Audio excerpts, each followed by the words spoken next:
जय माता दी दोस्तों, कैसे हैं आप। मैं आचार्य विजय तनेजा आपका एक बार फिर से स्वागत करता हूं अपने यूट्यूब चैनल जय माता दी ज्योतिष केंद्र में। उम्मीद करता हूं कि आपको ज्योतिष समझ आ रहा होगा। नहीं आ रहा हो तो कभी भी आप फ़ोन करके पूछ सकते हैं। यदि आप मुझसे कंसल्टेंसी लेना चाहते हैं तो दिए हुए नंबरों पर संपर्क कर सकते हैं।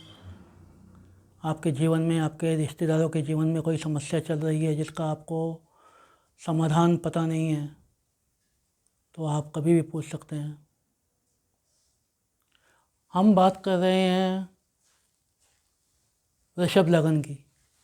वृषभ लगन में शनि की बात कर रहे हैं। 4 भाव तक हम पढ़ चुके थे, 5वां, 6ठा, 7वां, 8वां आज पढ़ेंगे।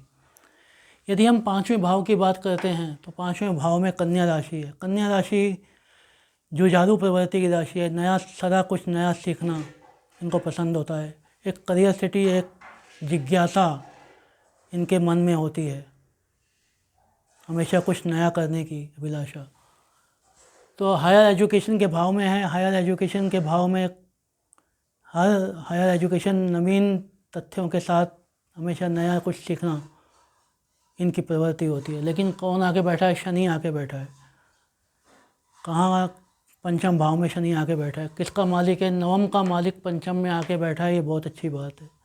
व्यक्ति हमेशा कुछ नया सीखने की तरफ चलेगा या गहन अध्ययन करेगा। यही नहीं, इनकी संतान भी बुद्धिमान होगी और जो भी प्रेम संबंध है बुद्धि के आधार पर होंगे। यद्यपि शनि तीसरी दृष्टि से सप्तम भाव को देख रहा है, यह वैवाहिक संबंधों में थोड़ा खटास उत्पन्न कर सकती है, थोड़ी दिक्कतें दे सकती है जब तक अपन शनि के उपाय नहीं करेंगे। तो यहाँ से अगर हम 10वें भाव से देखें तो अष्टम भाव में चला गया, ये अच्छा नहीं है। हायर एजुकेशन में थोड़ी दिक्कत दे सकता है। संतान उत्पत्ति में या संतान का पालन पोषण में थोड़ी दिक्कत दे सकता है। इस प्रकार हमको क्लब करके पढ़ना है।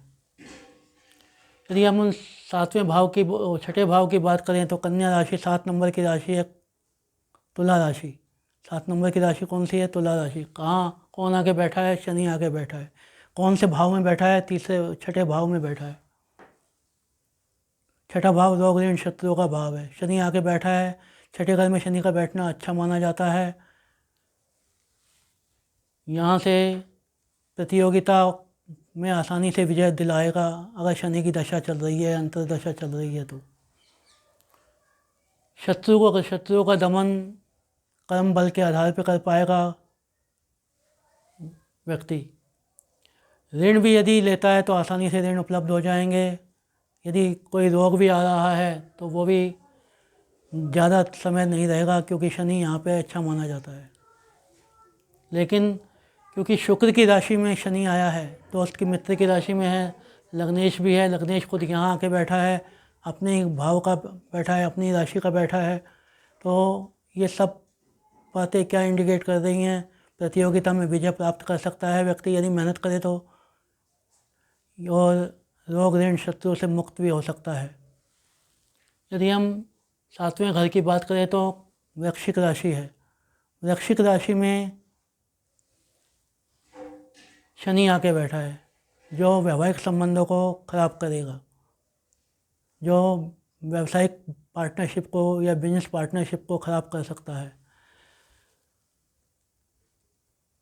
इसके बाद 9वें घर का मालिक सप्तम में आके बैठा है, तो पत्नी के आने के बाद भाग्य उदय होगा। पिता के साथ काम करने पर, व्यापार करने पर फायदा मिलेगा। यदि हम 10वें भाव की बात करें तो कुंभ राशि है। शनि की मूल त्रिकोण राशि है और शनि यहाँ से अपने 10वें आके बैठा है।